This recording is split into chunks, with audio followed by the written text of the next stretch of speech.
दोस्तों, हम अ, अभी तक शोधपरक शिक्षण और भाषार्जनोपयोगी वातावरण का निर्माण इस विषय पर चर्चा कर रहे थे।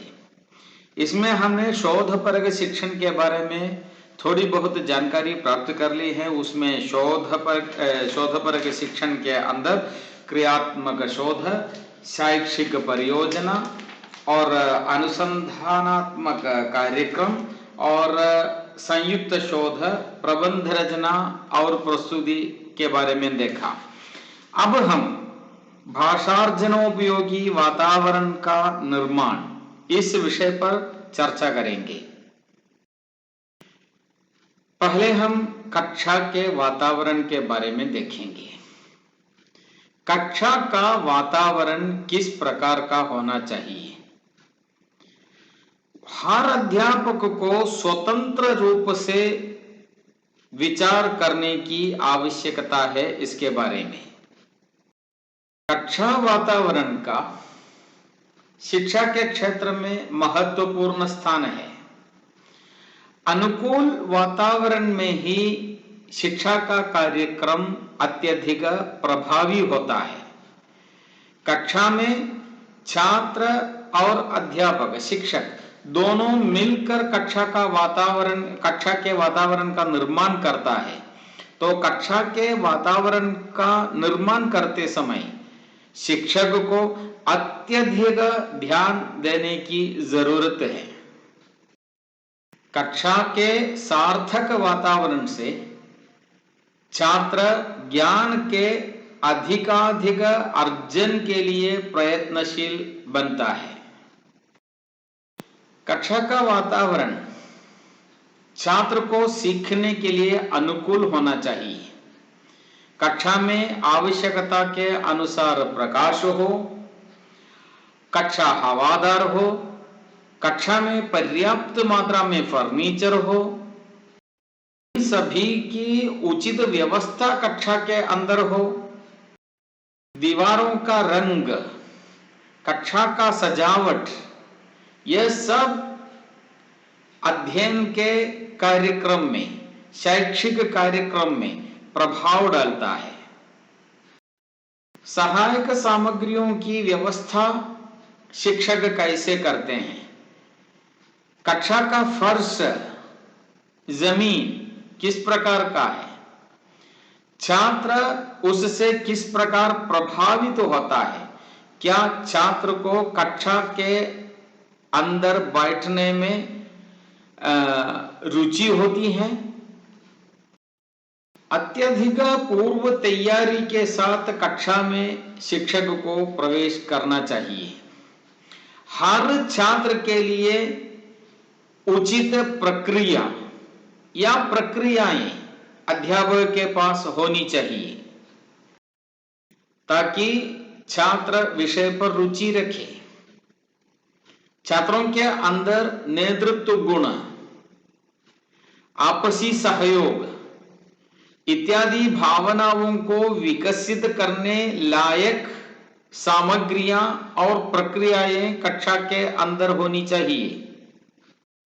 छात्रों की क्षमताएं अलग अलग हैं, उसे देखकर ही नैतिक गुणों का विकास उसके अंदर बढ़ाने के लिए कोशिश करना चाहिए। उनकी क्षमताओं को, जैसे हमने पहले कहा, छात्रों की क्षमताएं अलग अलग है, हर छात्र एक प्रकार के नहीं होते। हर छात्रों को अपनी क्षमता को प्रकट करने के लिए, अपनी क्षमता का विकास करने के लिए पर्याप्त मात्रा में अवसर कक्षा के अंदर मिलनी चाहिए। हाँ, एक कार्य करते समय या एक प्रक्रिया में लीन होते समय छात्र को ऐसा लगना चाहिए कि यह मेरा दायित्व है, इसे अच्छी तरह निभाना है। तो जब प्रक्रियाओं को छात्र अपना दायित्व समझ लेंगे, उसी प्रकार का वातावरण जब कक्षा के अंदर हो जाएंगे, तब ही शिक्षण का कार्य रुचिपूर्ण होता है। कक्षा का वातावरण मैत्रीपूर्ण होना चाहिए, दोस्ती रखनी चाहिए, छात्र और बाकी छात्रों के बीच, छात्रों और शिक्षकों के बीच एक मैत्रीपूर्ण व्यवहार कक्षा के अंदर हो। हर छात्र को वैयक्तिक रूप से जानना चाहिए शिक्षक, ताकि उसके मानसिक और बौद्धिक विकास के अवसर पर आत्मीयता से कार्य कर सके। को चाहिए कि छात्रों से अधिकाधिक संपर्क बना के रखे। जब एक नई कक्षा में छात्र प्रवेश कर रहा है, समझो 5वीं कक्षा से 6वीं कक्षा में जब एक छात्र सबसे पहले पहुंचता है, उसके अंदर आकांक्षाएं, अभिलाषाएं अत्यधिक होती हैं। कई आशाओं को रखकर, कई विश्वासों को रखकर ही वो कक्षा के अंदर आता है। आशाओं का, उन विश्वासों का नष्ट नहीं होना चाहिए। छात्र को शिक्षक के प्रति विश्वास हो, छात्र को अपने प्रति विश्वास हो। इसके लिए चाहिए कि शिक्षक को उससे आत्मीयता से व्यवहार करें। छात्र को यह अनुभव होना चाहिए कि शिक्षक मेरी भलाई के लिए, मेरी अच्छाई के लिए कार्य कर रहा है।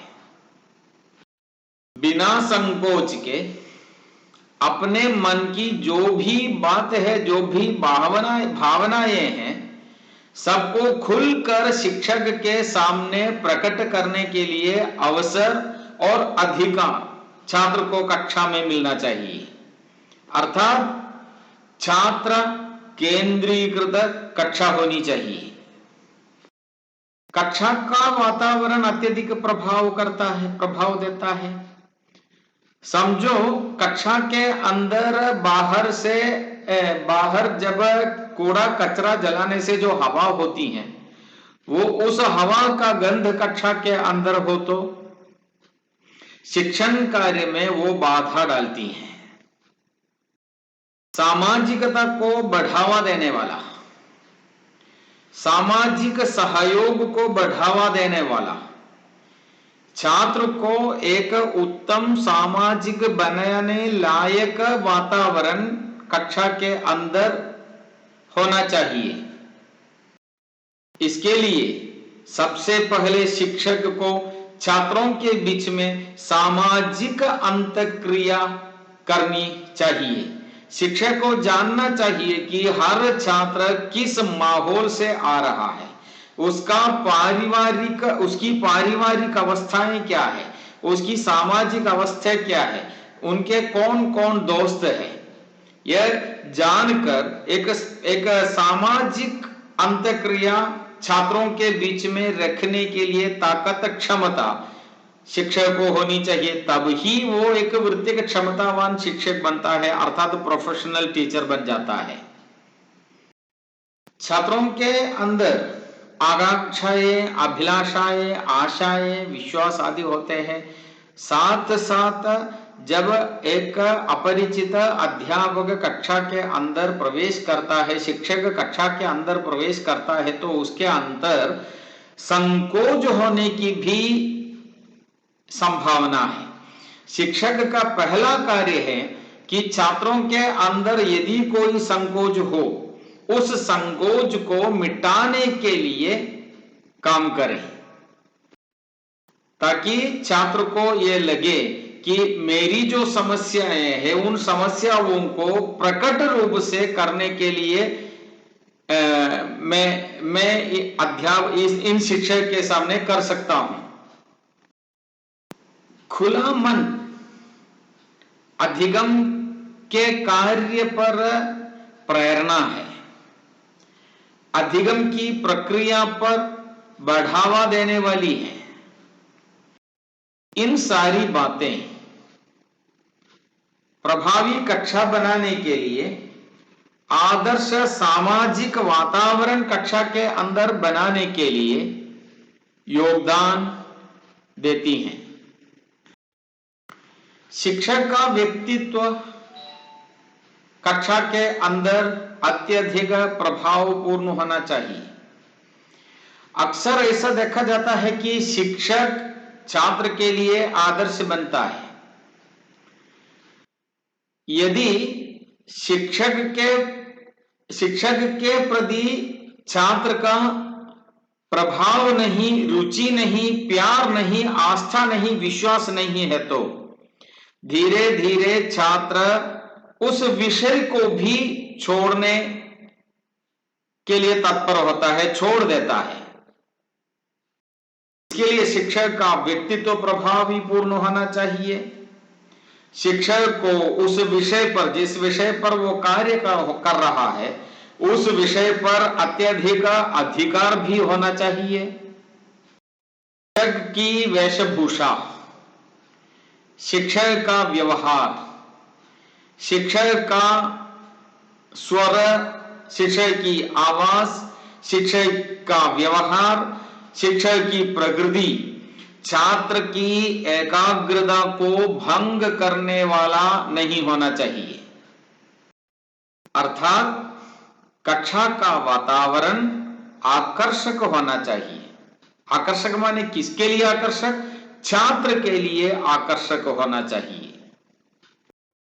आजकल कक्षा वातावरण को आकर्षक बनाने के लिए अनेक कार्य विद्यालयों में हो रहा है। जैसे आईसीटी का इस्तेमाल करना।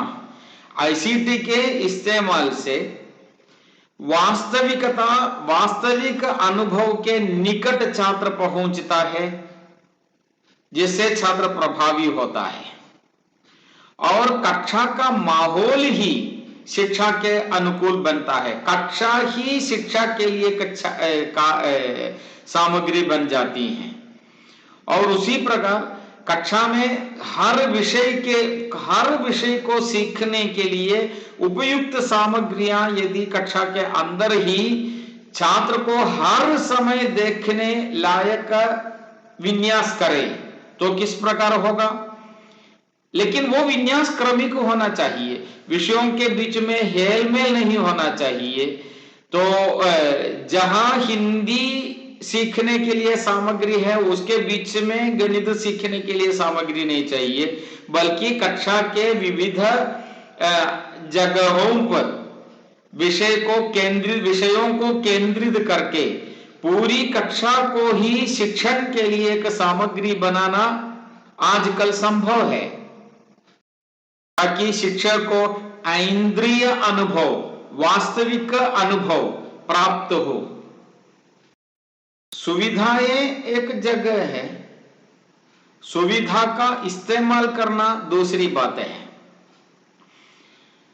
शिक्षक का कार्य, प्रथम कार्य यह है कि जिन सुविधाएं कक्षा के अंदर है उन सुविधाओं को उपयोग करने के लिए छात्र को प्रशिक्षण देना, उसके लिए लायक बना देना। तब तो कक्षा अत्यंत आकर्षक होगा, शिक्षण का कार्य भी प्रभावी होगा।